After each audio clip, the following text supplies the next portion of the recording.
I am your voice. Today I add, I am your warrior. I am your justice.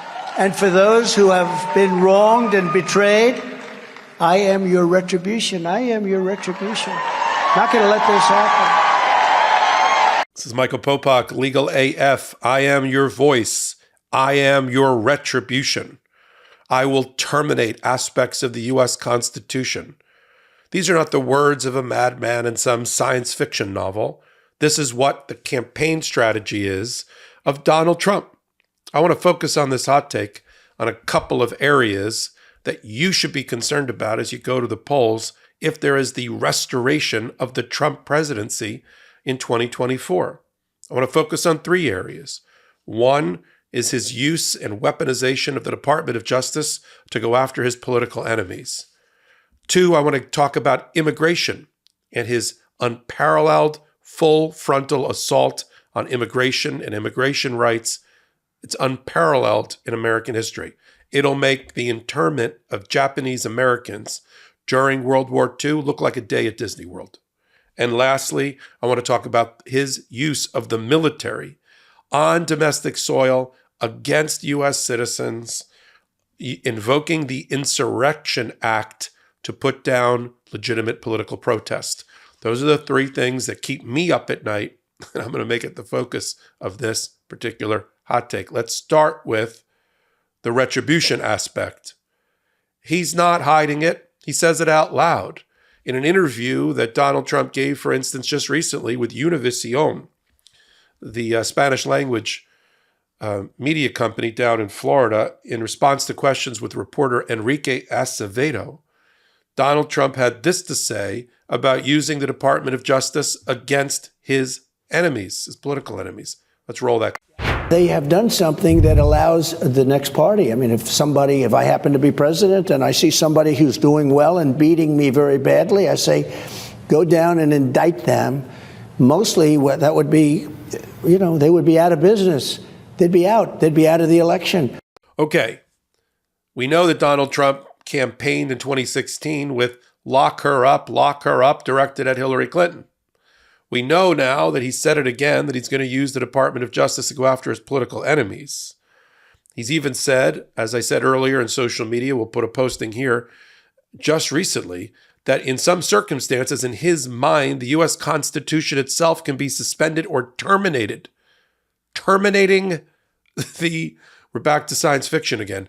Terminating the U.S. Constitution coming out of the mouth of a presidential candidate who once held that office. Bone chilling. Now let's talk about what he could do, what he will do, and what he and his acolytes and his minions have said they're going to do if Donald Trump is reelected. Because I want people to understand that just pulling the lever, thumbs up, thumbs down, binary, I like Joe Biden, I want Donald Trump, has real world impacts in terms of policy. You are not just voting for a person. You are voting for their moral compass. You are voting for their policies. You are voting for how they're going to pull the levers of power. Who's going to be in charge under them of pulling the levers of power? And what are going to be the policies that the United States and its budget are focused on in a Trump restored presidency? That's important to understand that. So people don't just say, well, I thought he'd be different the second term.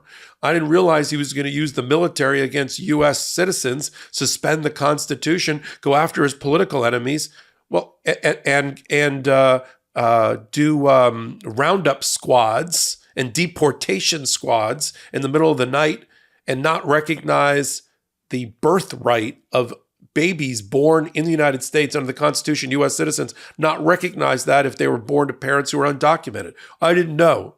Well, watch this hot take, because I'm going to go through the three areas that of trouble and of troubling concern to me that I want to outline here. First is the retribution. It is no secret that Donald Trump will immediately appoint a special counsel under the independent counsel rule, special counsel rule, to go after the Biden family. There is no doubt about that. What we're watching now with this Keystone Cops' half-baked effort to go after Joe Biden through Hunter Biden, mischaracterizing text messages, not recognizing the unique family dynamic of the Biden family. Every family has a unique family dynamic, and they certainly do. And their relationship with money is quite unique, given that Joe Biden didn't make any until he left office. He barely was able to hold on as Amtrak Joe when he was serving so valiantly as one of our public servants for 50 years. But put that aside for a minute. Special counsel going after the Biden family, that is a given. That will definitely happen. Go after other aspects of the outgoing Department of Justice. Merrick Garland will be in the crosshairs. Jack Smith will certainly be in the crosshairs. Other prosecutors around the country that went after Donald Trump, and under this hypothesis that I'm talking about, Donald Trump, people look past the fact that he's convicted in March and vote him in anyway. I do another hot take about why him getting convicted has such real-world impact on the vote, and the voters will punish him by not putting him into office. But let's say that he doesn't get convicted. The trial doesn't happen, and he gets back into office somehow. I want everyone to understand what's going to happen. So Jack Smith, Merrick Garland, Biden family, all will be gone after by Donald Trump and his newly appointed heads of the Attorney General's office, the FBI, and the like. The FBI and the agents that were involved in trying to bring down Donald Trump and prosecute him will also be subjects of investigations and targets for the rest of their natural-born days and their career. All led by a new, muscular Department of Justice that is in complete fealty as to Donald Trump. They will kiss that ring, or he will not put them in the office. Donald Trump in the second term will not take the chance of putting somebody like Jeff Sessions or Bill Barr in, who at times were their own man and made their own decisions. He will get only somebody like Jeff Clark, or I can name about 5 others, into the Attorney General's position that will do exactly what Donald Trump says. There's always been in this country, at least since the days of Edgar Hoover, the head of the FBI, there's always been a wall between the executive branch and the FBI. But that wall will be collapsed under a Trump presidency as restored, because he will use the FBI the way Nixon used the FBI and others used the FBI to do his political bidding and go after his enemies. And so we have that, okay? Let me turn to immigration. As scary as the dystopian world I just outlined, with a president using his own Department of Justice to go after his predecessor and political enemies, now, or what he sees as political enemies, let's talk about immigration, because this will be an unparalleled, unprecedented attack on immigration, the likes we've never seen in this country. I have no doubt about that. The deportation squads will be formed by Donald Trump to, in the middle of the night, round up people who are out of status or what we call undocumented and remove them from this country, separating families. Some of these people have been here for decades, working at jobs that a lot of Americans don't want to do, to be frank, and contributing to American economy and culture and society and giving birth to children here who are American citizens. But to Donald Trump, children born on this soil, though recognized by the U.S. Constitution as being Americans, are not Americans. They're something other, because he's going to terminate the Constitution, or he threatens to, and he's not going to recognize those children, those dreamers, as being legitimate Americans. That is another part of his policy. And for those that are just tuning in, I'm not making this stuff up. This is from Donald Trump's own speeches, platforms, his think tank that operates right now to create a shadow government, to go back into the government with a handful of people from the last administration and a whole bunch of new MAGA, right-wing, conspiracy, QAnon people to fill out the ranks of the government. He'll use, in immigration, the military. He's already talked about taking funding from the military and putting it into immigration and immigration police, or using the military as immigration police. Could you imagine troops walking down American cities, going door to door, right? On domestic soil, U.S. troops, not National Guard, U.S. troops, the Army, in order to go find people who are out of status? Well, if you are interested in seeing that, then make sure you vote for Donald Trump, because that's going to happen.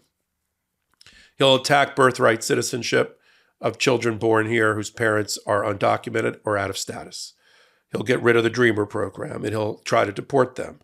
Using military on domestic soil, he'll use the Insurrection Act, which is the only statute on the books by Congress, which allows, almost like martial law being declared, the suspension of aspects of the Constitution, and can be used again, where the military can be used against citizens on U.S. soil.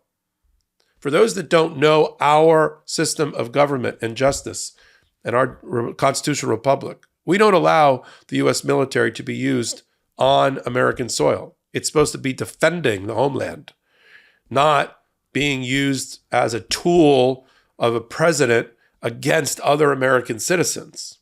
That is antithetical to everything that we stand for as Americans. The Insurrection Act was put in place for a particular historical period for a particular reason.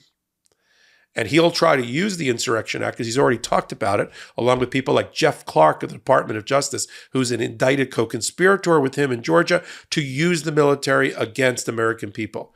Donald Trump, if he was president, would have put down the Black Lives Matter movement and other protests after different police attacks on black citizens leading to their death. He would have used, under the Insurrection Act, the military tanks to put down those protests. And so we'll see him invoking the Insurrection Act. He's even threatened to use the Insurrection Act to send the military in to democratic cities to try to quell the violence, or to lower the death rate, lower the crime rate by using the U.S. military. There, I hope he'll meet resistance by the Joint Chiefs of Staff and the others. But remember, we have a civilian-controlled military. It's not the generals that control the military in the United States. It's the civilians. That is the Secretary of Defense and the secretaries of the branches of the various armed forces. And we'll see that challenged by Donald Trump. So we've got three major areas of focus here.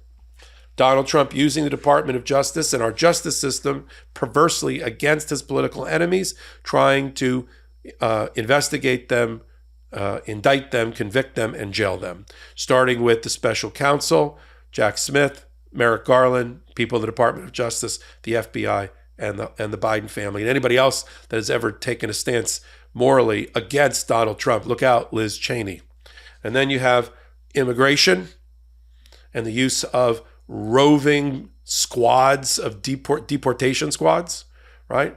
Sending the U.S. military down to the southern border, canceling asylum programs, canceling the DREAM Act, and treating children born in this country as something other than what the Constitution provides, which is American citizens. And then finally, using the military on domestic soil, invoking the Insurrection Act, suspending the Constitution, and maybe going as far as martial law. This is the reality of a Trump-restored presidency. People should have this in their mind as they're evaluating who they want to vote for come November, assuming that Donald Trump isn't already convicted and serving time in prison by the time the election comes forward. I'll continue to follow things like this, and I credit here some excellent reporting from Maggie Haberman, Charles Savage, in the New York Times on some of these thoughts that I put out here and posited. So until my next hot take, which I only do on the MeidasTouch Network, until my next Legal AF, which is the leading podcast at the intersection of law, politics, and justice, also on the MeidasTouch Network on Wednesdays and Saturdays at 8 p.m.